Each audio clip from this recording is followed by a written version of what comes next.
Perlu kalian ketahui bahwa tidak semua pahlawan nasional Indonesia berjuang secara fisik untuk mencapai kemerdekaan.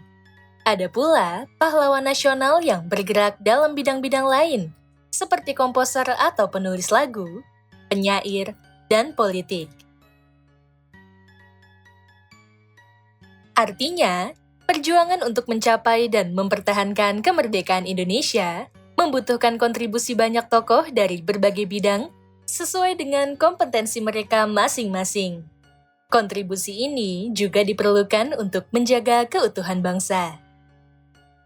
Siapakah tokoh-tokoh penting yang menjadi simbol perjuangan persatuan bangsa? Apa saja kriteria seorang tokoh perjuangan?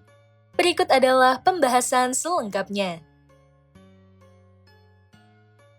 Kesadaran terhadap pentingnya integrasi bangsa. Integrasi bangsa adalah sebuah keharusan bagi Indonesia yang majemuk, beragam, dan plural. Integrasi diperlukan untuk mencapai kehidupan berbangsa dan bernegara yang harmonis, kuat, dan sejahtera. Meskipun begitu, keberagaman tidak hanya menjadi kekayaan bangsa, tetapi juga berpotensi menciptakan konflik antar kelompok dalam masyarakat. Faktanya, hingga kini masih sering terjadi konflik dalam masyarakat Indonesia. Konflik-konflik tersebut menunjukkan lemahnya kesadaran masyarakat terhadap integrasi bangsa. Rendahnya kesadaran terhadap integrasi bangsa tergambar jelas sebagaimana yang dipetakan Kementerian Sosial tentang daerah-daerah rawan konflik. Pada tahun 2014, Indonesia masih memiliki 184 daerah dengan potensi rawan konflik sosial. 6 di antaranya diprediksi memiliki tingkat kerawanan yang tinggi, yaitu Papua, Jawa Barat, Jakarta, Sumatera Utara, Sulawesi Tengah, dan Jawa Tengah. Oleh sebab itu, untuk membangun kesadaran mengenai pentingnya integrasi bangsa, kita perlu memaknai renungan yang pernah ditulis oleh Muhammad Hatta pada tahun 1932 tentang persatuan bangsa. Dengan persatuan bangsa, satu bangsa tidak akan dapat dibagi-bagi. Di pangkuan bangsa yang satu itu boleh terdapat berbagai paham politik. Tetapi kalau datang mara bahaya, di sanalah tempat kita menunjukkan persatuan hati. Di sanalah kita harus berdiri sebaris. Kita menyusun persatuan dan menolak persatean. Konflik bukan hanya mengancam persatuan bangsa, melainkan juga dapat menimbulkan banyak korban dan kerugian. Sejarah telah menunjukkan bahwa konflik-konflik yang pernah terjadi sangat merugikan bangsa Indonesia, baik dalam bentuk korban jiwa maupun materi. Contohnya, konflik etnis di Sampit, Kalimantan Tengah pada tahun 2001 menyebabkan sekitar 500 korban jiwa dan lebih dari 100.000 masyarakat kehilangan tempat tinggal. Terdapat pula konflik agama di Poso, Sulawesi pada tahun 1998 hingga 2000 yang menyebabkan lebih dari 1.000 korban jiwa dan ribuan masyarakat lainnya kehilangan tempat tinggal. Contoh-contoh tersebut mengajarkan bahwa setiap konflik akan menimbulkan penderitaan bagi masyarakat kita sendiri. Teladan para tokoh persatuan. Dalam sejarah bangsa Indonesia, terdapat begitu banyak tokoh perjuangan yang mengupayakan terwujudnya persatuan dan kesatuan bangsa. Setiap tokoh memilih jalan perjuangan sesuai dengan kemampuan dan kompetensi dirinya. Misalnya, seorang tokoh politik akan memperjuangkan persatuan melalui panggung politik, sedangkan seorang seniman akan memperjuangkan persatuan melalui karya-karya seninya. Meskipun demikian, secara umum, setiap orang yang diangkat sebagai tokoh perjuangan tentu memiliki kesamaan karakter berdasarkan kriteria tertentu. Salah satu kriterianya adalah kemampuan memimpin dan melakukan perjuangan bersenjata atau perjuangan politik, maupun perjuangan dalam bidang lainnya untuk mencapai, mempertahankan, dan mengisi kemerdekaan, serta untuk mewujudkan persatuan dan kesatuan bangsa. Pembahasan tentang pahlawan dan tokoh teladan akan kita kelompokkan ke dalam 4 kategori, yaitu pahlawan dari Papua, raja yang rela berkorban untuk bangsa, pahlawan melalui jalur seni dan sastra, serta pahlawan dari kalangan perempuan. Pertama, pahlawan nasional dan tokoh politik dari Papua. Hingga tahun 1962, ketika Indonesia akhirnya memilih jalan perjuangan militer dalam merebut wilayah Papua, Belanda tetap berupaya mempertahankan Papua. Meskipun demikian, dalam kurun waktu itu, rakyat Papua ikut berjuang dan menunjukkan nasionalismenya untuk bangsa Indonesia. Pada saat yang sama, muncullah tokoh-tokoh yang memiliki peran besar dalam upaya integrasi tersebut, seperti Frans Kaisiepo, Silas Papare, dan Martin Indy. Frans Kaisiepo, tahun 1921 hingga 1979. Frans Kaisiepo adalah seorang politikus Papua atau dahulu bernama Irian Jaya dan nasionalis Indonesia. Ia pernah menjabat sebagai gubernur keempat Provinsi Papua. Dalam sejarah perjuangan integrasi Papua ke dalam NKRI, ia adalah salah seorang tokoh yang memopulerkan lagu Indonesia Raya di Papua saat menjelang Indonesia merdeka. Frans Kaisiepo juga turut berperan dalam pendirian Partai Indonesia Merdeka atau PIM pada 10 Mei 1946. Pada tahun yang sama, Kaisiepo menjadi anggota delegasi Papua dalam konferensi Malino di Sulawesi Selatan tentang negara Indonesia Timur. Konferensi ini menentang pembentukan negara Indonesia Timur atau NIT karena NIT tidak memasukkan Papua ke dalamnya. Kaisiepo lalu mengusulkan agar Papua dimasukkan ke dalam Kresidenan Sulawesi Utara. Pada tahun 1948, Kaisiepo ikut merancang pemberontakan rakyat Biak melawan Belanda. Sementara itu, pada tahun 1949, ia menolak menjadi pemimpin delegasi Nugini Belanda atau Wakil Belanda dalam konferensi Meja Bundar Belanda Indonesia karena merasa Belanda berusaha mendiktenya. Tidak mengherankan jika ia kemudian dipenjarakan oleh pemerintah Belanda dari tahun 1954 hingga 1961. Selepas dari penjara, Kaisiepo mendirikan Partai Politik Irian Sebagian Indonesia atau ISI dengan agenda utamanya adalah menuntut penyatuan Netherlands New Guinea ke dalam negara Republik Indonesia. Ambisi ini kemudian membuatnya membantu para tentara pejuang Trikora saat menyerbu Papua. Trikora atau Trikomando Rakyat adalah sebuah batalion yang dibentuk oleh Presiden Soekarno pada 19 Desember 1961 di Yogyakarta. Tujuan-tujuan komando tersebut adalah sebagai berikut. Membatalkan pembentukan negara Papua yang diciptakan oleh kekuasaan kolonial Belanda.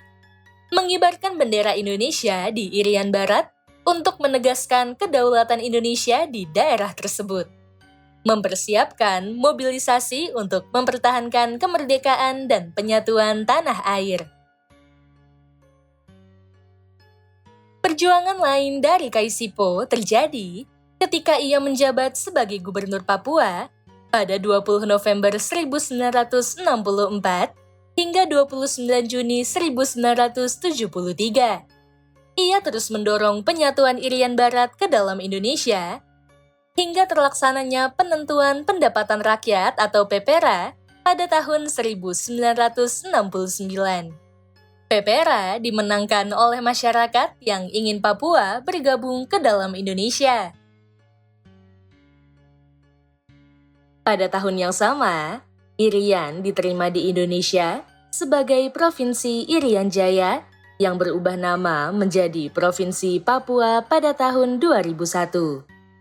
Berkat jasa-jasanya, Frans Kaisipo diangkat menjadi pahlawan nasional berdasarkan keputusan Presiden nomor 077-PK-1993. Silas Papare, tahun 1918 hingga 1978. Silas Papare adalah salah seorang pejuang penyatuan Irian Jaya atau Papua ke dalam wilayah Indonesia. Sebulan sesudah kemerdekaan Indonesia, Papare membentuk Komite Indonesia Merdeka atau KIM. KIM bertujuan untuk menghimpun kekuatan dan mengatur gerak langkah perjuangan dalam membela dan mempertahankan Proklamasi 17 Agustus 1945.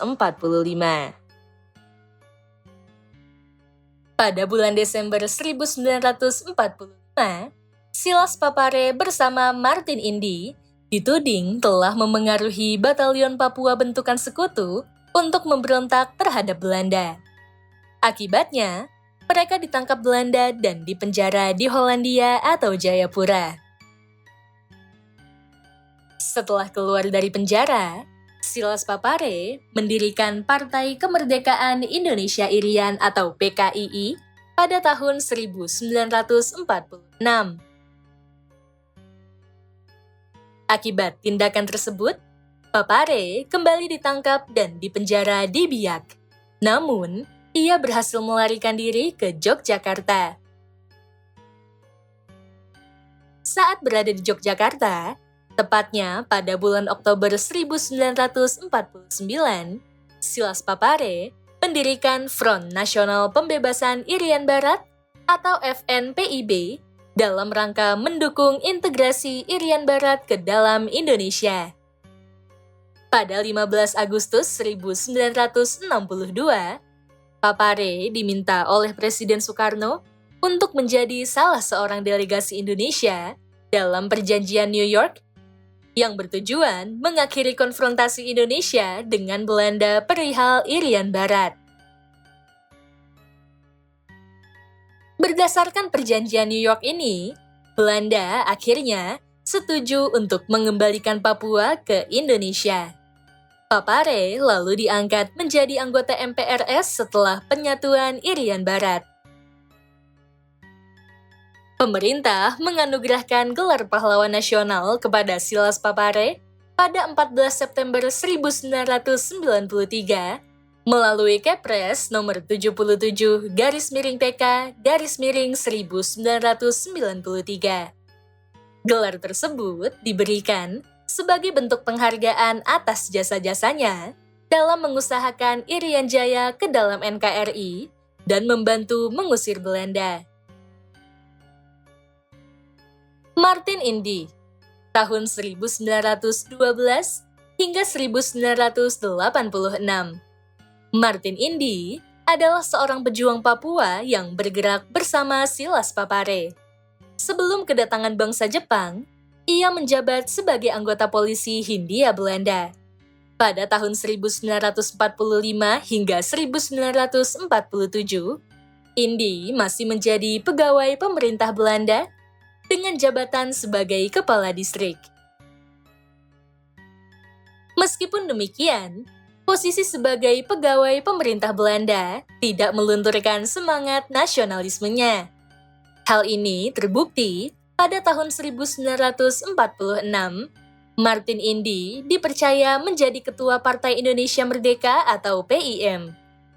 Ia didukung delegasi 12 kepala suku untuk memimpin sebuah aksi protes terhadap upaya Belanda yang ingin memisahkan Papua dari Indonesia. Martin Indy juga berupaya menghasut anggota-anggota militer yang bukan orang Belanda untuk bangkit dan berbalik melawan Belanda. Namun, Inde kembali dijebloskan ke penjara karena aksi tersebut. Martin Inde keluar dari penjara pada tahun 1962. Ia lalu menyusun kekuatan gerilya dan mengusir Belanda bersama dengan pasukan Trikora. Saat perang usai, Inde bersama Papare berangkat ke New York pada 15 Agustus 1962 untuk memperjuangkan masuknya Papua ke wilayah Indonesia di PBB. Akhirnya, Papua benar-benar menjadi bagian Republik Indonesia. Berkat jasanya terhadap negara, Martin Inde mendapatkan gelar pahlawan nasional pada 14 September 1993. Kedua, pahlawan dari para raja yang rela berkorban untuk bangsa. Bangsa Indonesia merupakan bangsa yang kaya dengan nilai sejarah tentang keberadaan kerajaan-kerajaan di seluruh penjuru tanah air. Bahkan, sampai ketika Indonesia merdeka, masih terdapat beberapa kerajaan yang eksis.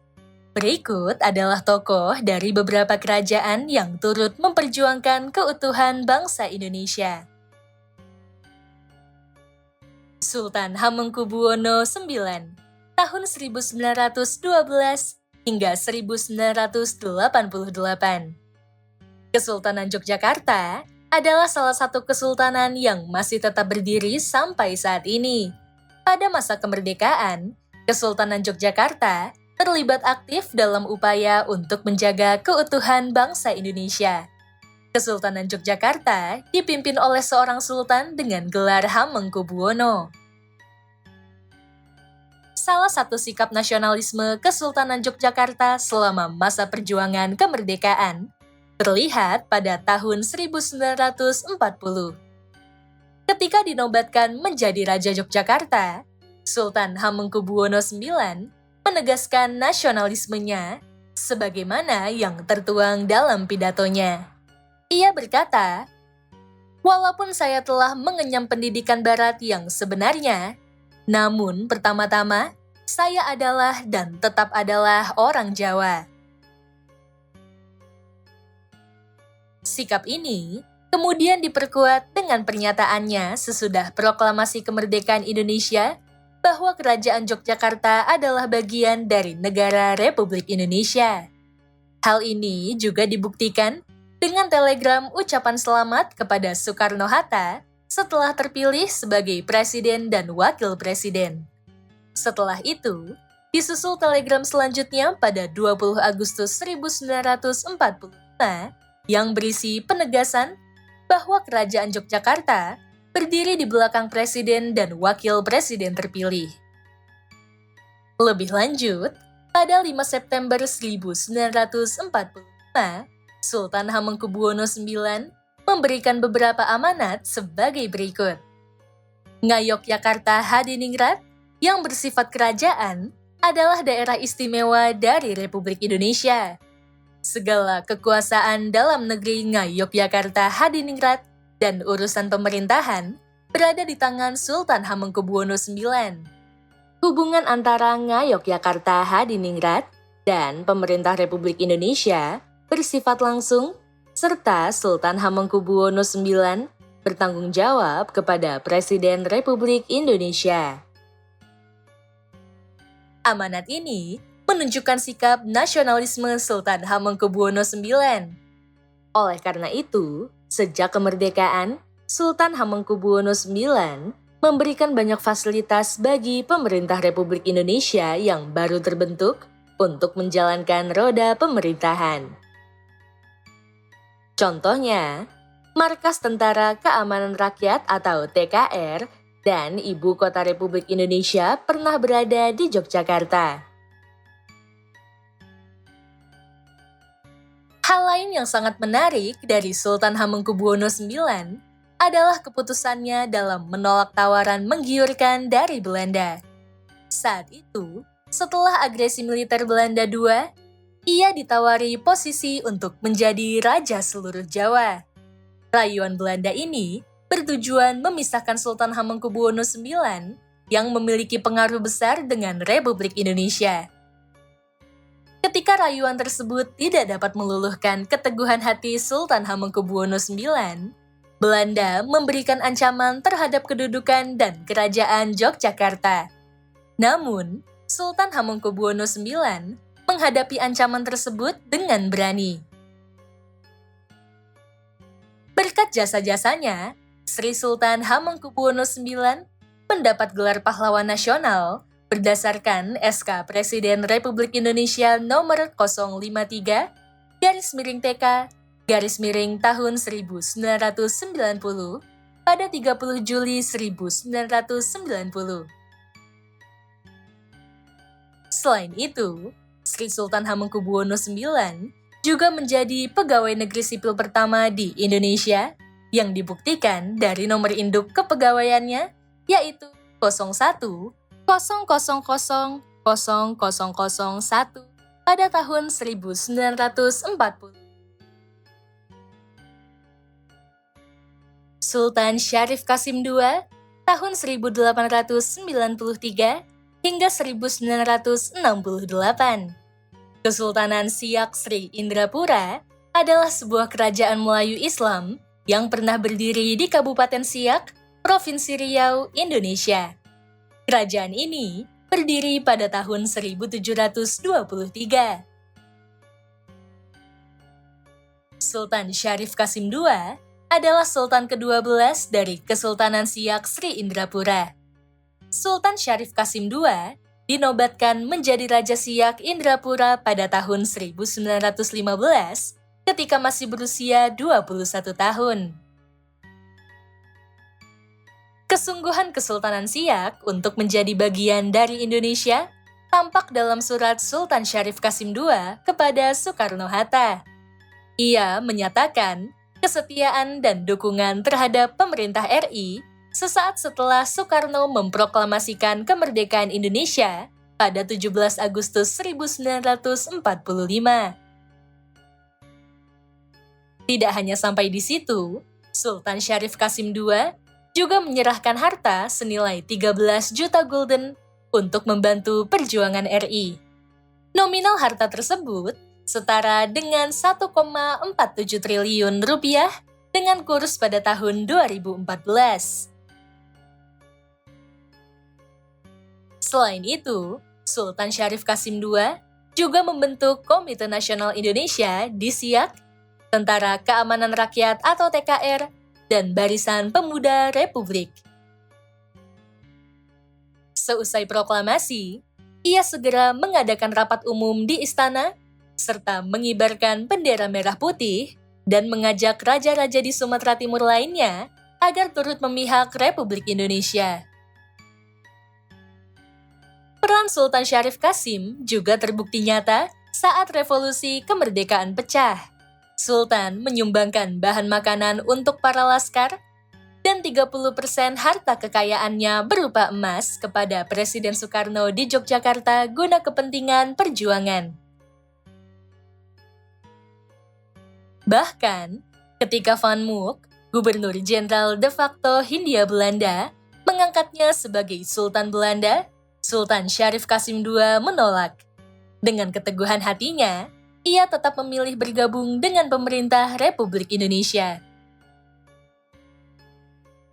Atas jasa tersebut, Sultan Syarif Qasim II dianugerahi gelar pahlawan nasional oleh pemerintah Indonesia pada 6 November 1998 melalui Kepres nomor 109/TK/1998.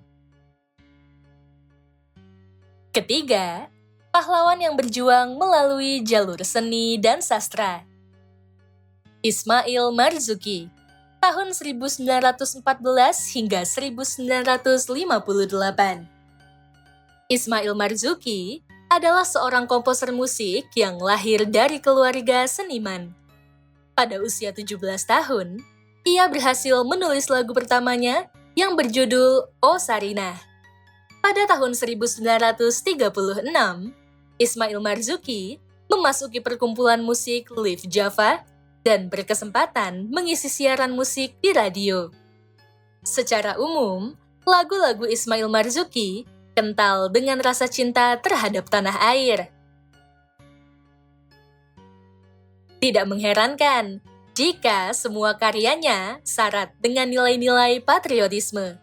Seperti Rayuan Pulau Kelapa tahun 1944, Halo Halo Bandung tahun 1946 yang diciptakan ketika terjadi peristiwa Bandung Lautan Api, Selendang Sutra tahun 1946 yang diciptakan pada saat revolusi kemerdekaan untuk membangkitkan semangat juang pada waktu itu, dan Sepasang Mata Bola tahun 1946 yang menggambarkan harapan rakyat untuk merdeka.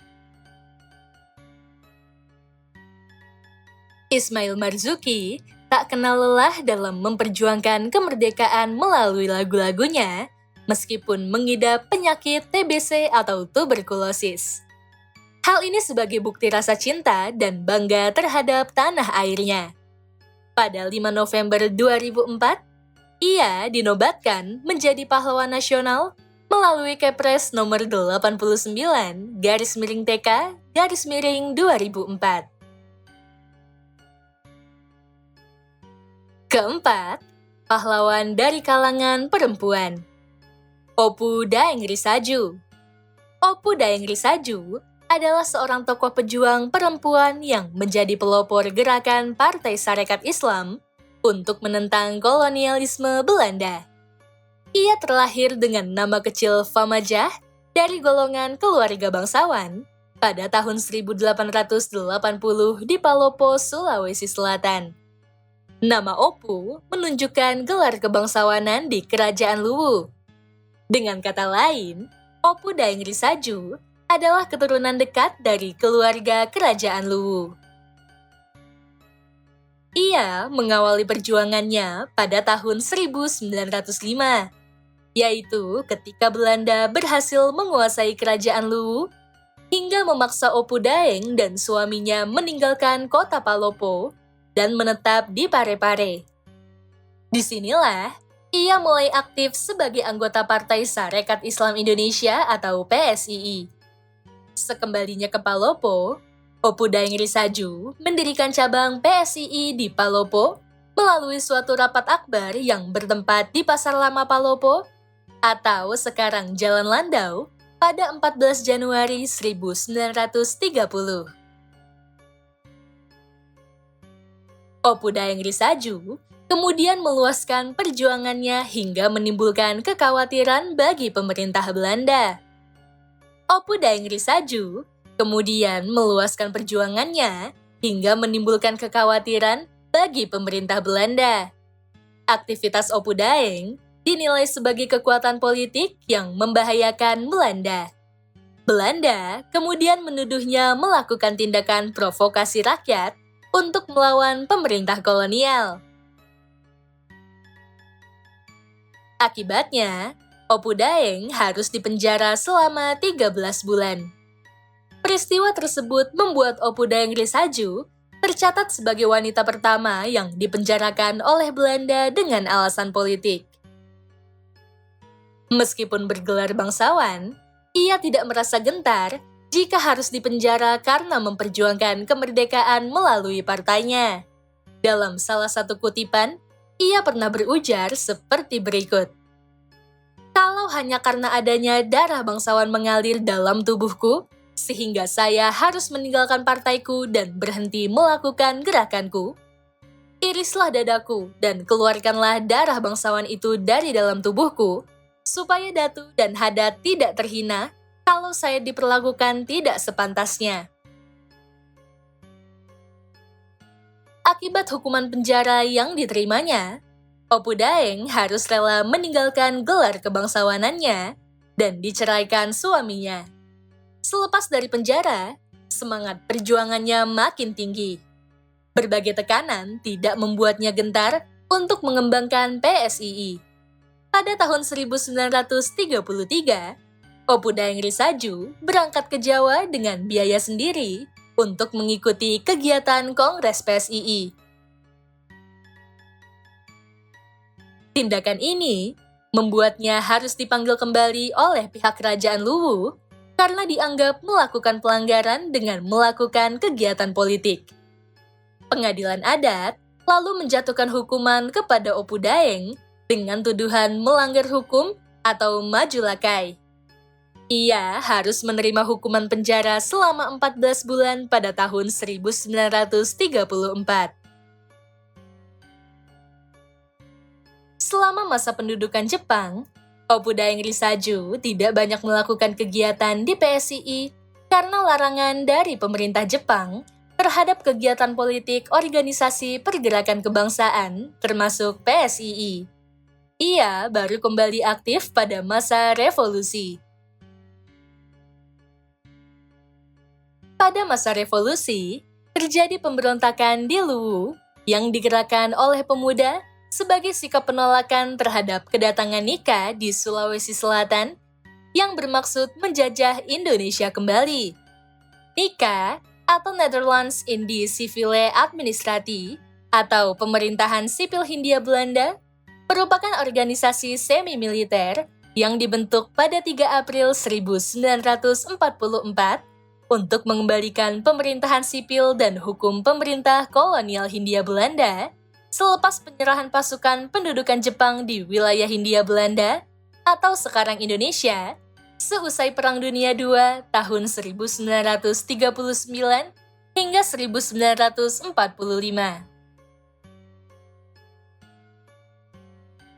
Dalam perjuangan ini, Opu Daeng bergerak sebagai motivator dengan memberikan doktrin bagi para pemuda untuk terus berjuang melawan penjajah. Namun, akibat tindakan tersebut, ia masuk daftar incaran Nika. Opu Daeng Risaju ditangkap dalam persembunyiannya. Daeng Risaju ditahan di penjara Bone selama 1 bulan tanpa diadili. Kemudian dipindahkan ke penjara Sengkang dan dibawa ke Bajo. Selama di penjara, Opu Daeng Risaju mengalami penyiksaan yang membuatnya kehilangan pendengaran seumur hidup. Setelah pengakuan kedaulatan RI tahun 1949, Opu Daeng Risaju pindah ke Parepare mengikuti anaknya, Haji Abdul Qadir Daud, yang waktu itu bertugas di Parepare. Sejak tahun 1950, Opu Daeng Risaju tidak aktif lagi di PSII. Ia hanya menjadi sesepuh dari organisasi tersebut. Opu Daeng Risaju meninggal dunia pada 10 Februari 1964. Ia dimakamkan di perkuburan Raja-Raja Lokoe di Palopo. Opu Daeng Risaju dianugerahi gelar pahlawan nasional berdasarkan Kepres nomor 85/TK/2006 pada 3 November 2006. Demikianlah pembahasan kita tentang kesadaran pentingnya integrasi bangsa dan teladan dari tokoh-tokoh bangsa yang ikut berjuang menjaga keutuhan bangsa Indonesia. Pada dasarnya, setiap warga negara dengan caranya masing-masing, sesuai dengan kemampuannya, dapat berkontribusi dalam menjaga persatuan dan kesatuan negaranya. Hal ini merupakan bentuk dari semangat nasionalisme dan patriotisme. Integrasi bangsa mendorong terciptanya lingkungan kehidupan berbangsa dan bernegara yang kondusif. Dengan demikian, kebaikan bersama, keharmonisan, dan kesejahteraan bagi seluruh masyarakat Indonesia dapat tercapai.